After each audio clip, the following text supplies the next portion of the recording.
স্বাগতম ক্যাট সিটিতে, যেখানে বিড়াল মানবেরা হেঁটে চলে আর প্রতিটি কোণে লুকিয়ে থাকে নতুন স্বপ্ন।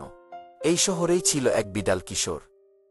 সে ছিল শান্ত ভদ্র, কিন্তু অন্য সবার চোখে সে ছিল আগলি। তার এলোমেলো পশম আর সাদামাটা চেহারার জন্য স্কুলের কেউ তার সঙ্গে মিশত না। জনপ্রিয় মেয়ে বিড়ালেরা তাকে দেখলেই নাক সিটকাত। দিনের পর দিন সে নিঃশব্দে এই ঘৃণা সহ্য করত। চেহারা খারাপ হওয়াটা কোনো অপরাধ হতে পারে না। একদিন সে আয়নায় নিজেকে দেখল। চোখের জল মুছে সে প্রতিজ্ঞা করল, আমি নিজেকে বদলে ফেলব। শুধু বাইরে থেকে নয়, ভেতর থেকেও। এই বিড়াল কিশোরের জীবনের নতুন অধ্যায় শুরু হল জিমের দরজা দিয়ে। বিশাল শক্তিশালী বিড়াল পুরুষদের দেখে সে প্রথমে ভয় পেয়ে গিয়েছিল। তার রোগা শরীর নিয়ে প্রথম দিনেই সে একটা ভারী ডাম্বেল তোলার চেষ্টা করল।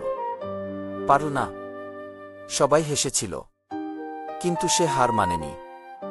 এরপর শুরু হলো তার কঠোর পরিশ্রম। সকাল, দুপুর, রাত, বিশ্রাম নেই। তার মন স্থির ছিল, সে তার লক্ষ্যের দিকেই ছুটবে। অন্যরা যখন পার্টি করত, এই কিশোর তখন একাই জিমে ঘাম ঝরাত।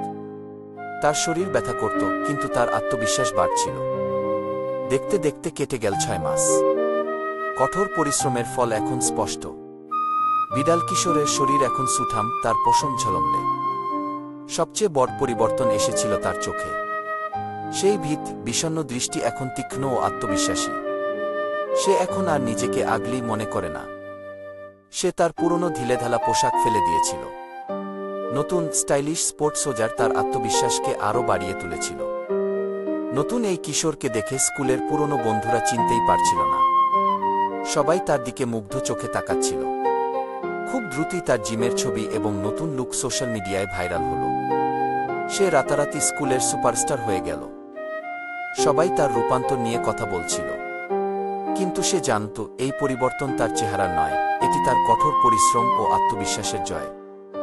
সে শুধু তার শরীর নয়, তার মনকেও জয় করেছিল। সে সুপারস্টার হয়েছিল তার নিজের মূল্যের জন্য, অন্য কারো প্রশংসার জন্য নয়।